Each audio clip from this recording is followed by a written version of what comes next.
Jadi pada saat itu 1 tahun sebelum pemberontakan G30 SPKI, DNID bersama Subandrio, benar-benar waktu itu DNID 1 tahun sebelum peristiwa G30 SPKI, DNID memberikan stigma, saya pembela Pancasila.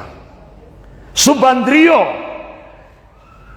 1 tahun sebelum peristiwa G30 SPKI menuduh, memfitnah Dewan Jenderal Angkatan Darat mau melakukan kudeta. Tidak taunya yang melakukan pemberontakan dan kudeta adalah PKI. Maling teriak maling. Sekarang sejarah berulang. Mereka sekarang jargonnya, saya Pancasila, saya NKRI, saya Bhinneka Tunggal Ika. Ternyata PKI. Benar enggak? Nah, itu. Umat Islam dituduh radikal, anti NKRI, anti Pancasila. Maling teriak maling. Jadi Habib Rizik Syihab, beliau sudah mengingatkan tentang mafia dan kebangkitan ideologi komunis. 30 indikasinya itu sejak 2014. Nah, umat Islam di Indonesia baru tahu 2022 munculnya kasus Sambo. Padahal Habib Rizik Syihab sudah mengingatkan, ini mafia ini sudah menggurita yang ingin menghancurkan Indonesia. Tapi banyak umat Islam yang tidak dong, apa kalau bahasa Jawa, belum ngeh gitu. Tidak respon. Akhirnya jadi sejarah berulang. Kalau dulu Buya Hamka, Allah berikan basirah, ketajaman mata hati 10 tahun sebelum kejadian G30 SPKI.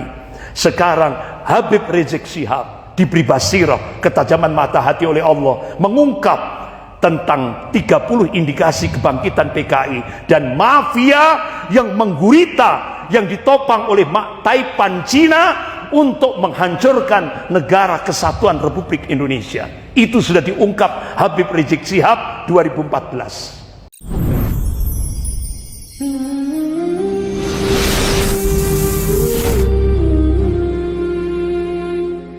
Wattaqullaha alladzi tas'aluna bihi wal arham. Innallaha kana 'alaikum raqiba. Ya ayyuhalladzina amanu taqullaha wa qulu qawlan sadida yuslih lakum a'malakum wa yaghfir lakum dhunubakum wa may yuti'illaha wa rasulahu faqad faza fawzan 'azima. Amma ba'd, fa inna asdaqal hadits kitabullah wa khairul hadi hadi Muhammadin sallallahu alaihi wasallam wa syarrul umur muhdatsatuha wa kullu muhdatsatin bid'ah wa kullu bid'atin dhalalah wa kullu dhalalatin finnar. Ma'asyiral muslimin rahimakumullah, malam hari ini kita mencoba membahas, diawali dengan statement jas merah. Jangan melupakan sejarah. Kalau kita melupakan sejarah, kita akan digilas oleh sejarah itu sendiri. Bapak-bapak, ibu-ibu yang dimuliakan Allah Subhanahu wa taala, hukum perulangan sejarah dikabarkan oleh Allah Subhanahu wa taala itu berlaku umum. Artinya apa? Sejarah akan berulang. Yang membedakan adalah warna dan kualitasnya. Allah ingatkan dalam surah Al-Fat ayat 23. A'udzubillahi minasyaitonir rajim. Sunnatullahi allati qad khalat min qabl wa lan tajida sunnahi tabdila. Jadi sunnatullah itu berlaku sejak dulu, kata Allah, dan kalian tidak akan pernah menemukan perubahan akan sunnatullah. Artinya sejarah akan berulang, dan itu berlaku umum. Yang membedakan adalah warna dan kualitasnya. Bahkan ulama-ulama salaf, di antaranya Al-Imam At-Tabari rahimahullah, Ibnu Ishaq rahimahullah, Ibnu Sa'ad rahimahullah, dan ulama-ulama Ahlus Sunnah yang lain, menjadikan sejarah itu sebagai profesi ilmiah. Bahkan Rasulullah SAW juga memberikan prediksi apa yang akan terjadi sebelum yaumil qiyamah. Begitu rinci sekali. Dan itu bisa kita lihat dalam kitab Sahih Muslim bab Al-Fitan wa Asratus Sa'ah. Bahkan ada ulama dari Madinah Al-Munawwarah membuat satu kitab, menulis satu kitab dan sudah diterjemahkan dalam bahasa Indonesia, yaitu Ensiklopedia Yaumil Qiyamah. Artinya apa-apa yang akan terjadi sebelum yaumil qiyamah Rasulullah sudah mengabarkan.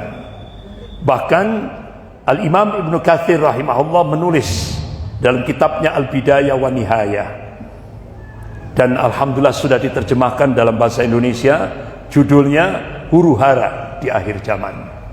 Apa sih hikmah di balik itu?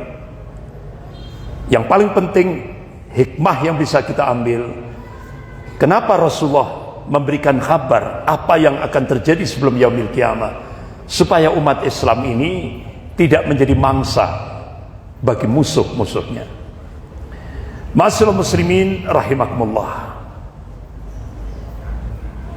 Allah Subhanahu wa taala mengingatkan dalam surah Al-Maidah ayat 82. A'udzubillahi minasyaitonir rajim.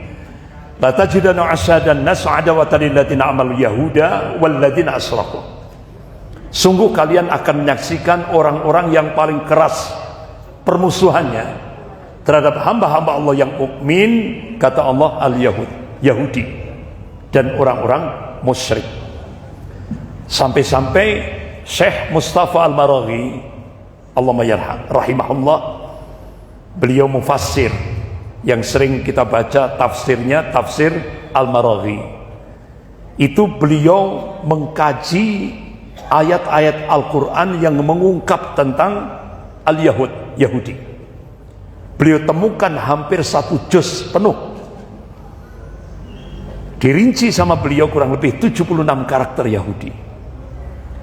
Jadi memang Yahudi ini benar-benar paling keras permusuhannya terhadap hamba Allah yang mukmin. Bahkan mereka senantiasa melakukan fasad, kerusakan di muka bumi ini. Tapi endingnya nanti ada masanya yaumil ghadab, hari kemurkaan Allah pada bangsa Yahudi. Allah akan hancurkan sehancur-hancurnya.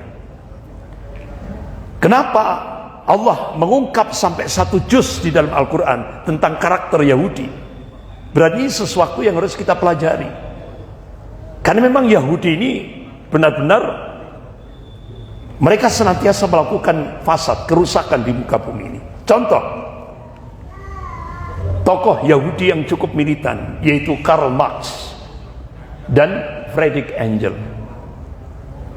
Dua tokoh ini menciptakan satu ajaran yang termuat dalam bukunya Das Kapital dan The Communist Manifesto. Ini yang dijadikan rujukan dunia. Bahkan mulai tahun 1917 miladiyah sampai 1991 miladiyah, seluruh dunia ini pernah mengadopsi pemikiran Karl Marx dan Friedrich Engels ini. Benar-benar seluruh dunia hampir 74 tahun benar-benar didominasi oleh imoralitas dan keganasan yang sangat-sangat biadab. Ya. Bahkan korban ideologi komunis yang diciptakan oleh dua tokoh ini, Karl Marx dan Friedrich Engels, ini hampir 120 juta manusia dalam waktu 74 tahun. Jadi kalau dihitung rata-rata, berarti per tahunnya ideologi komunis ini memulai 1,6 juta orang per tahunnya. Per harinya ideologi komunis ini memulai 4.500 orang per hari. Benar-benar biadab ideologi komunis ini. Siapa yang mengaplikasikan ideologi komunis yang diciptakan oleh tokoh Yahudi, yaitu Karl Marx dan Friedrich Engels? Dia adalah Lenin, Uni Soviet.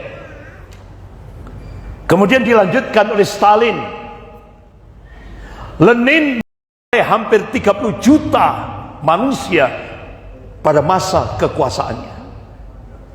Belum lagi Stalin, jutaan orang. Dilanjutkan oleh Mao Zedong yang sering disebut dengan Bapak Komunis Cina. Hampir 50 juta manusia. Dilanjutkan Pol Pot, Kamboja. Hampir 2,5 juta manusia. Sampai Pol Pot menjadikan tengkorak-tengkorak manusia itu dibuat piramid. Jahatnya luar biasa. Kemudian dilanjutkan Musso memproklamasikan tahun 1948 Republik Uni Soviet Madiun waktu itu. Ribuan santri, ulama, bahkan hampir 156 anggota TNI gugur di kawasan Gorang-Gareng Madiun dari gerombolan PKI yang dipimpin oleh Musso. Sehingga akhirnya Bapak-bapak, Ibu-ibu yang dimuliakan Allah, Panglima Besar Jenderal Sudirman berhasil menghancurkan gerombolan PKI yang dipimpin oleh Musso dalam waktu 60 hari. Dipimpin langsung oleh Panglima Besar Jenderal Sudirman untuk menghancurkan kekuatan PKI. Bapak-bapak, Ibu-ibu yang dimuliakan Allah, puncaknya yaitu DN Aidit dengan sekjennya Nyoto. Nyoto ini kurus, orangnya kurus. Mungkin dia memberikan info, saya tidak ada temperamen dolim gitu. Kurus Pak orangnya Nyoto ini, tapi dia berani membantai ratusan ulama dan santri, ribuan santri. Jahat. Makanya dolim itu tidak tergantung postur tubuh, ya kan? Walaupun krempeng seperti Nyoto ini, tapi ternyata jahatnya luar biasa ketika dia mengaplikasikan ideologi komunis. Jadi Bapak-bapak, Ibu-ibu yang dimuliakan Allah, Leninisme telah menciptakan 28 neraka dunia bagi 28 negara dan bangsa sepanjang 74 tahun. Dunia mulai tahun 1917 sampai 1991, seluruh dunia dipenuhi dengan didominasi oleh imoralitas dan keganasan yang sangat biadab dan tidak masuk akal.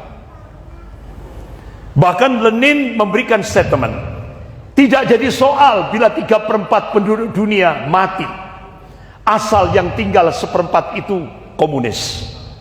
Untuk melaksanakan ideologi komunisme, kita tidak gentar berjalan di atas mayat 30 juta orang. Ini pidato Lenin. Bapak-bapak, Ibu-ibu yang dimuliakan Allah, inilah sejarah bagaimana 18 September 1948 di mana Musso melakukan memproklamasikan Republik Uni Soviet Madiun. Ini beberapa foto-foto yang menggambarkan ratusan ulama dan santri dan dilempar di kuburan massal, di lubang-lubang kuburan massal. Bahkan yang tadi sudah saya sampaikan di Ketakran Magetan, hampir 108, ya kan? Nomor 1 sampai 67 masih terdeteksi siapa jenazah itu. Tapi nomor 68 sampai 108 tidak dikenal jenazahnya karena dirusak oleh orang-orang PKI. Gubernur Jawa Timur tadi yang sudah saya sampaikan, ini jenazahnya baru dievakuasi di Sungai Ngawi.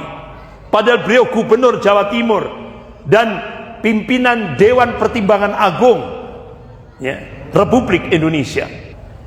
Bahkan di desa Kresek Madiun, hampir kurang lebih 17 korban kebiadaban PKI. Dan ini diabadikan dalam sebuah monumen di Desa Kresek, Madiun.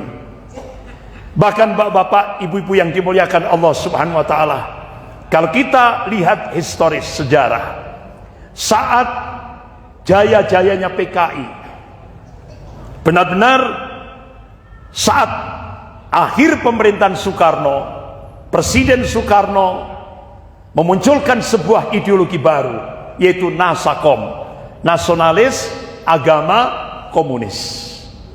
Nah, pada saat itu tokoh sentral PKI yaitu DNID, Komisi Sentral PKI DNID, mendukung ideologi Nasakom yang diciptakan oleh Presiden pertama Republik Indonesia di akhir kekuasaannya, yaitu ideologi Nasakom. Akhirnya di Jakarta muncul baliho-baliho besar pada masa jaya-jayanya PKI, yaitu Fredrik Engel, Karl Marx, Presiden Soekarno, dan DNID. Pertanyaannya, di mana Bung Hatta? Bung Hatta benar-benar mufarokoh. Beliau berlepas diri dari ideologi komunis, sehingga akhirnya saat itu duet kepemimpinan nasional Soekarno dan Ketua Komisi Sentral PKI yaitu DNID. Jadi di akhir pemerintahan Soekarno ada duet kepemimpinan nasional, yaitu Presiden Soekarno dan Komisi Sentral PKI yaitu DNID, di depan ribuan massa PKI yang membanjiri gedung Bung Karno waktu itu. Ini jaya-jayanya PKI.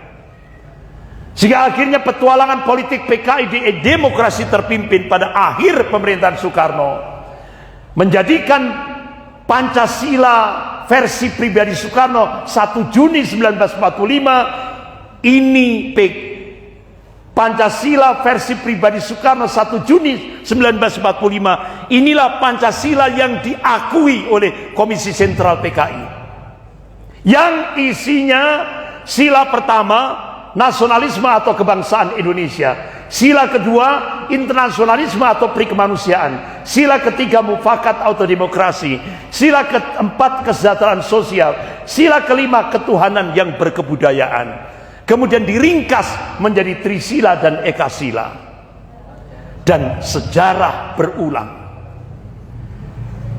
Jadi sekarang Pancasila yang dijadikan pijakan bernegara sejak tahun 2014 sampai hari ini, yaitu Pancasila versi pribadi Soekarno 1 Juni 1945, bukan Pancasila konstitusi negara, di mana Pancasila sesuai konstitusi negara itu 18 Agustus 1945. Jadi sejarah berulang kembali. Ini Pancasilanya PKI yang sekarang ini menjadi landasan hidup berbangsa dan bernegara sampai hari ini. Bukan Pancasila sesuai konstitusi negara, yaitu 18 Agustus 1945, di mana Pancasila 1 Juni ketuhanan bukan ketuhanan yang Maha Esa, tapi ketuhanan yang berkebudayaan. Akhirnya Ibu Megawati merubah Pancasila menjadi trisila dan ekasila, merubah ketuhanan yang Maha Esa menjadi ketuhanan yang berkebudayaan. Selesai sudah. Pertanyaannya, di mana TNI? Begitu dasar negara dirubah, pertanyaannya di mana TNI? Ternyata awal TNI sudah di-cut dengan undang-undang. TNI sudah tidak boleh lagi berpolitik. Sehingga akhirnya ketika Ibu Megawati merubah dasar negara dari Pancasila menjadi trisila ekasila, merubah ketuhanan yang Maha Esa menjadi ketuhanan yang berkebudayaan, lolos begitu saja sampai hari ini. Umat Islam masih tenang-tenang saja. Bapak-bapak, ibu yang dimuliakan Allah, kembali kepada sejarah. Jadi pada saat itu 1 tahun sebelum pemberontakan G30 SPKI, DNID bersama Subandrio, benar-benar waktu itu DNID 1 tahun sebelum peristiwa G30 SPKI, DNID memberikan stigma, saya pembela Pancasila. Subandrio 1 tahun sebelum peristiwa G30 SPKI menuduh, memfitnah Dewan Jenderal Angkatan Darat mau melakukan kudeta. Tidak taunya yang melakukan pemberontakan dan kudeta adalah PKI. Maling teriak maling. Sekarang sejarah berulang. Mereka sekarang jargonnya, saya Pancasila, saya NKRI, saya Bhinneka Tunggal Ika. Ternyata PKI. Benar enggak? Nah, itu. Umat Islam dituduh radikal, anti NKRI, anti Pancasila. Maling teriak maling. Bahkan pada saat itu 15 juta massa tani dan buruh dipersenjatai, yang istilahnya angkatan kelima. Jadi bapak-bapak, ibu yang dimuliakan Allah, Bapak Jenderal Abdul Haris Nasution Allahyarham, yang selamat dari pembunuhan yang dilakukan oleh Cakrabilawa, dipimpin oleh Letkol Untung waktu itu. Beliau memberikan statement, kalau ada orang mempertentangkan Pancasila dan Islam, itu bukan isu baru. Itu adalah isu PKI yang sengaja dimunculkan untuk memperkuat kekuatan mereka. Nah, sekarang sejarah berulang. Jadi tidaklah mungkin seseorang bisa berjiwa komunis sekaligus Pancasilais, karena cita-cita komunis justru ingin menghilangkan agama. Dan sejarah berulang. Sejak 2014, begitu Indonesia berubah kiblat ke Cina, agama dijadikan musuh negara. Kalau dulu zaman Pak Harto, agama jadi filosofi Pancasila. Tapi sejak tahun 2014, agama dipinggirkan dalam kehidupan berbangsa dan bernegara. Itu dampak Indonesia berubah kiblat ke Cina. Bapak-bapak, ibu yang dimuliakan Allah. Oleh karena itu, 2 pakar intelijen dunia, yaitu Peter Warren dan August Cole, memprediksi kalau ini terus berkembang, kalau komunis ini, kader-kader komunis yang sudah menguasai pemerintahan, yang sudah menguasai parlemen, ini dibiarkan, umat Islam diam, diprediksi 2030 akan terjadi bencana geopolitik. Apa bencana geopolitik? Indonesia tidak punya lagi kedaulatan. Yang ada adalah Indo-Cina.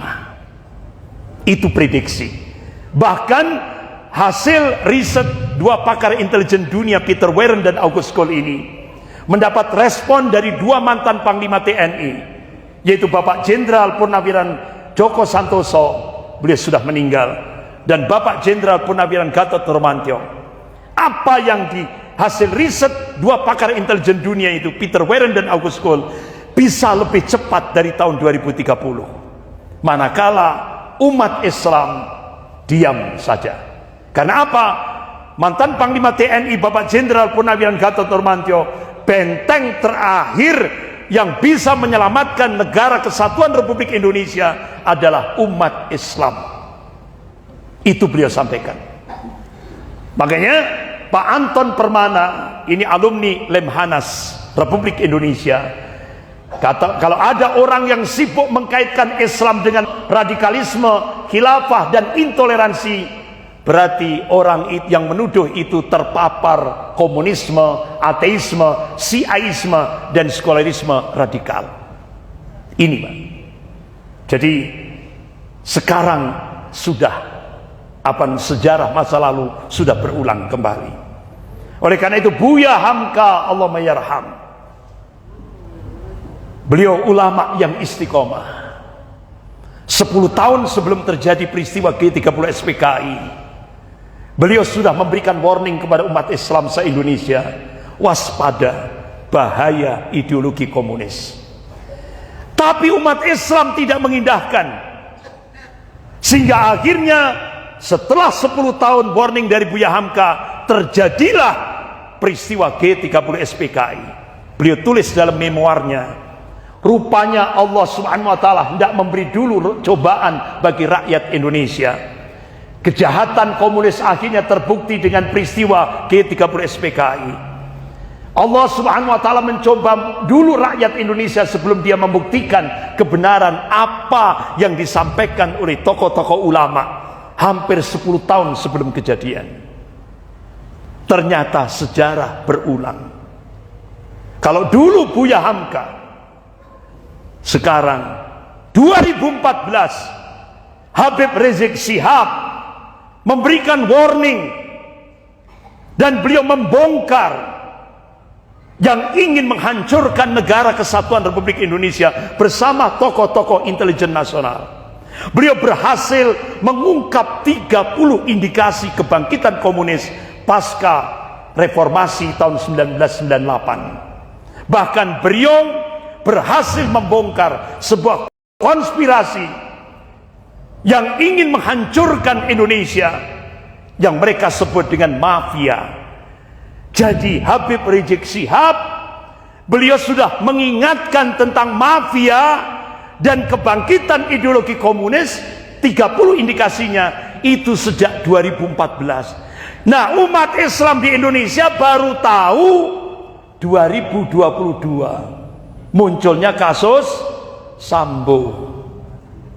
Padahal Habib Rizik Syihab sudah mengingatkan, ini mafia ini sudah menggurita yang ingin menghancurkan Indonesia.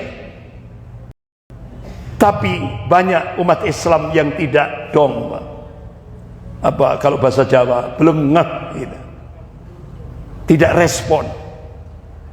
Akhirnya jadi sejarah berulang. Kalau dulu Buya Hamka, Allah berikan basirah, ketajaman mata hati 10 tahun sebelum kejadian G30 SPKI. Sekarang Habib Rizik Syihab diberi basirah, ketajaman mata hati oleh Allah, mengungkap tentang 30 indikasi kebangkitan PKI dan mafia yang menggurita, yang ditopang oleh Taipan Cina untuk menghancurkan negara kesatuan Republik Indonesia. Itu sudah diungkap Habib Rizik Syihab 2014. Akhirnya apa yang terjadi? Kalau Buya Hamka begitu beliau menolak ideologi komunis, Buya Hamka langsung ditangkap, dijebloskan ke penjara, disiksa dengan cara-cara yang biadab. Bahkan harta Buya Hamka disita oleh negara. Ternyata sejarah itu berulang. Kalau dulu Buya Hamka, sekarang Habib Rizik Syihab. Upaya terhadap Habib Rizik Syihab itu sudah sebelum beliau hijrah ke Mekah Al-Mukarramah, itu sudah 11 kali. Sampai upaya beliau ketika di pondok pesantren Megamendung pakai pesawat drone gagal karena 3 anggota BIN, 2 dari Jawa Tengah, 1 dari DKI, ditangkap oleh Laskar FPI, sehingga gagallah upaya di pondok pesantren Megamendung. Kemudian dilanjutkan upaya terhadap Habib Rizik ke-13 saat beliau memberikan kuliah subuh, berangkat lewat tol Cikampek, geng Sambo, tapi alhamdulillah berhasil dihadang oleh 6 Laskar FPI, yang akhirnya 6 Laskar FPI mobilnya ditembak bannya sehingga sampai begitu kecepatan tinggi sampai ke kilometer 50, itu bannya itu sudah lepas dan akhirnya ditangkaplah 6 Laskar FPI. Rata-rata 6 Laskar FPI itu ditembak lewat persis mengenai jantungnya sampai tembus ke belakang. Ini kejahatan yang dilakukan oleh geng Sambo. Bapak-bapak, ibu-ibu yang dimuliakan Allah Subhanahu wa taala. Bagaimana sejarah masa lalu? Ternyata saat jaya-jayanya PKI masih ada 907 ulama seluruh Indonesia yang konsisten. Semuanya menolak ideologi komunis. 907 ulama seluruh Indonesia kumpul di Palembang mengadakan Muktamar Alim Ulama tanggal 8 sampai 11 September 1957. Akhirnya dikeluarkanlah fatwa. Ada 10 fatwa, tapi 2 fatwa ini yang paling penting yang saya ungkap. Yang pertama, ideologi atau ajaran komunisme adalah kufur hukumnya dan haram bagi umat Islam menganutnya. Padahal pada saat itu Presiden Soekarno masih menjabat sebagai presiden. Tapi ulama-ulama kita dulu 907 ulama mengeluarkan fatwa ideologi komunis kufur hukumnya dan haram bagi umat Islam seluruh Indonesia. Tegas. Yang kedua, bagi orang yang menganut ideologi atau ajaran komunisme dengan i'tiqad, dengan keyakinan dan kesadaran, kafirlah dia. Jadi tegas ulama-ulama dulu ini. Siapa yang menerima ideologi komunis kafir. Ini. Tidak sah menikah dan menikahkan orang Islam. Tidak ada waris mewarisi dan haram jenazahnya diselenggarakan secara Islam. Bapak-bapak, ibu-ibu yang dimuliakan Allah, akhirnya ratusan ulama yang menolak ideologi komunis ini diungkap oleh Buya Hamka dalam memoarnya tanggal 17 Agustus 1958, setahun setelah pertemuan Muktamar Alim Ulama di Palembang itu. Presiden Soekarno pidato dan mencela dengan sangat keras keputusan alim ulama yang kumpul di Palembang tahun 1957. Presiden Soekarno berpidato bahwa ulama 907 ulama itu adalah komunis fobia dan mereka adalah amoral. Jadi dulu Presiden Soekarno marah kepada 907 ulama itu, menyebut ulama-ulama itu tidak punya moral, amoral. Karena apa? Menolak ideologi komunis. Akhirnya ratusan ulama dijebloskan ke penjara tanpa prosedur hukum. Buya Hamka dijebloskan ke penjara 2 tahun 4 bulan. Bapak Muhammad Natsir, Allahumma yarham, kena 4 tahun penjara, padahal beliau pencetus NKRI, Perdana Menteri Republik Indonesia yang pertama. Gara-gara beliau menolak ideologi komunis, beliau dijebloskan ke penjara 4 tahun penjara di Batu Malang. Makanya Bapak Ibu kalau ke Batu, itu sebelum alun-alun ada Masjid At-Taqwa. Itu diresmikan oleh Bapak Muhammad Natsir tahun 1967 saat beliau dipenjara di Batu Malang. Masya Allah, luar biasa. Di Madiun itu tokoh-tokoh ulama, diantaranya Muhammad Rum, ada lagi Kiai Haji Isa Ansori, Allahumma yarham, Kiai Haji Azzad Mutakin, Allahumma yarham, bahkan tokoh Masumi, pimpinan Masumi yang terakhir yaitu Bapak Prawoto Mangkusasmito, dan banyak tokoh-tokoh ulama lain dijebloskan ke penjara Madiun itu 4 tahun, rata-rata 4 tahun penjara. Akhirnya Buya Hamka, beliau mengambil hikmah ketika di penjara 2 tahun 4 bulan tanpa prosedur hukum. Beliau mengambil hikmah, alhamdulillah beliau berhasil menuntaskan penulisan kitab tafsir Al-Azhar 30 juz. Dan akhirnya beliau bercita-cita setelah menuntaskan masa tahanan, Buya Hamka ingin mendatangi Presiden Soekarno untuk memberi maaf terlebih dahulu. Bukan minta maaf, memberi maaf. Karena apa? Presiden Soekarno telah mendolimi beliau tanpa prosedur hukum, dan harta beliau disita oleh negara. Akhirnya apa yang terjadi? Tiba-tiba ajudan Presiden Soekarno mendatangi penjara Buya Hamka, menyerahkan secarik kertas. Begitu kertas itu dibuka oleh Buya Hamka, Allahumma yarham, Buya Hamka meneteskan air mata, mengucapkan kalimat istirja, inna lillah wa inna ilaihi rajiun. Ternyata Presiden Soekarno meninggal.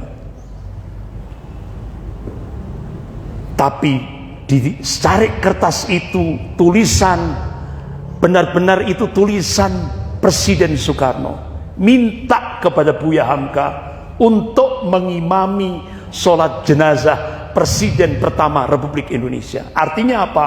Presiden Soekarno merasa bersalah berbuat zalim kepada ulama Buya Hamka ini. Apakah terus Buya Hamka menolak? Tidak. Masya Allah, itulah kenegarawanan Buya Hamka, Allahumma yarham. Tetap beliau menjadi imam sholat jenazah Presiden Republik Indonesia yang pertama. Ini sejarah yang tidak bisa dihapus. Bapak-bapak, ibu-ibu yang dimuliakan Allah, kita masih ingat pada masa rezim Soekarno di akhir kepemimpinannya tahun 59 sampai 66, benar-benar PKI, kebencian PKI benar-benar terhadap Masyumi mendorong mereka terus-menerus memberikan citra buruk tentang Islam melalui opini Presiden Soekarno. Bahkan rezim Soekarno dengan nasakomnya adalah contoh klasik untuk mengorbankan umat Islam demi kepentingan komunis global pada zamannya. Sehingga akhirnya banyak ulama-ulama yang dijebloskan penjara tanpa prosedur hukum. DNID pertama kali yang memunculkan ide revolusi mental itu DNID. Kira-kira sejarah berulang enggak? Sekarang revolusi mental dijadikan untuk membangun kehidupan berbangsa dan bernegara di Indonesia sekarang ini. Jadi revolusi mental itu adalah ajaran komunis yang dimotori oleh DNID. Nah, sekarang sejarah berulang lagi. Bahkan agama, kata DNID, adalah candu. Revolusi mental tidak akan pernah berhasil bila rakyat tidak dijauhkan dari agama. Sekarang sejarah berulang. Agama, begitu Indonesia tahun 2014 berkiblat ke Cina, agama sekarang dipinggirkan dalam kehidupan berbangsa dan bernegara. Ini sejarah berulang.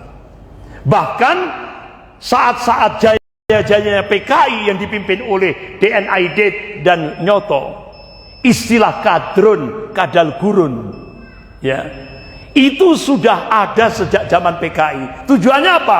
Untuk melecehkan Rasulullah, untuk mengolok-olok Rasulullah dan umat Islam. Jadi sekarang sejarah berulang. Buzzer-buzzer rupiah menuduh umat Islam kadrun, sampai Ruhut Sitompul juga menuduh umat Islam itu kadrun. Jadi istilah kadrun itu, kadal gurun itu sudah ada sejak zaman PKI. Sekarang sejarah berulang. Bahkan saat jaya-jayanya PKI, setelah menyebarkan pamflet, isinya ulama itu tikus yang harus dibasmi. Akhirnya ribuan ulama dan santri dan kaum muslimin oleh orang-orang PKI dengan cara-cara yang biadab. Ini istilah-istilah yang muncul pada masa jaya-jayanya PKI. Kita diingatkan sejarah. Bagaimana detik-detik bergeraknya pasukan Cakrabirawa menembus gelap malam di Jakarta.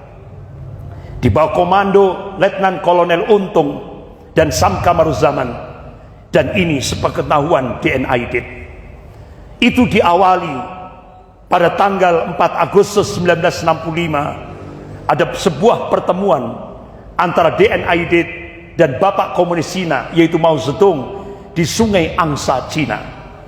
Pada saat itu Mao Zedong berkata, "Wahai Aidit, saya sudah lebih dari 200 jenderal untuk komunisme di Cina yang sering disebut dengan revolusi kebudayaan tahun 1949.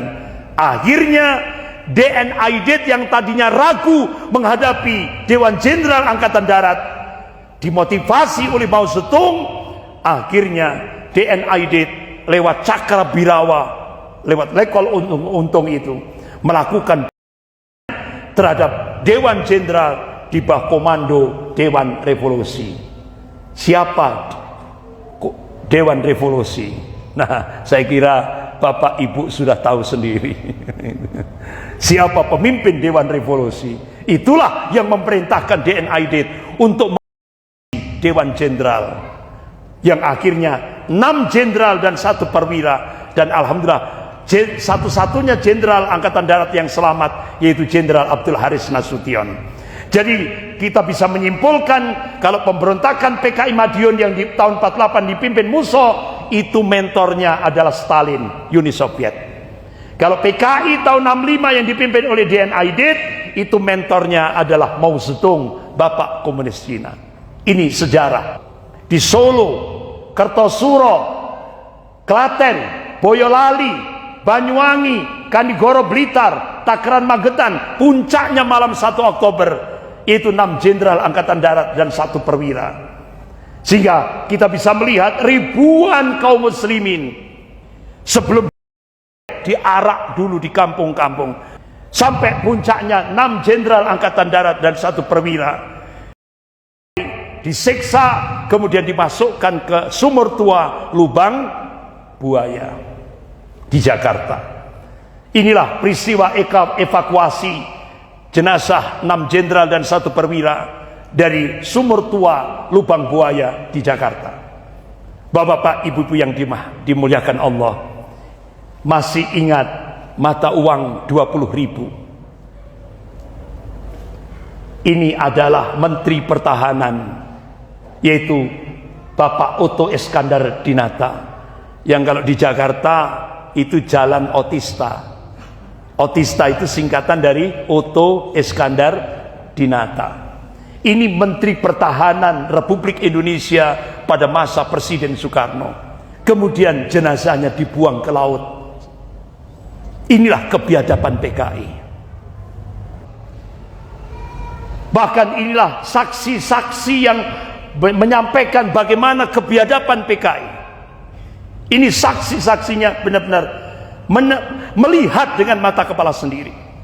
Bapak-bapak, ibu yang dimuliakan Allah, akhirnya puncaknya ABRI dan umat Islam bersatu melawan komunis yang dipimpin oleh Letnan Kolonel Sarwo Edi Wibowo untuk menghadapi komunis se-Jawa.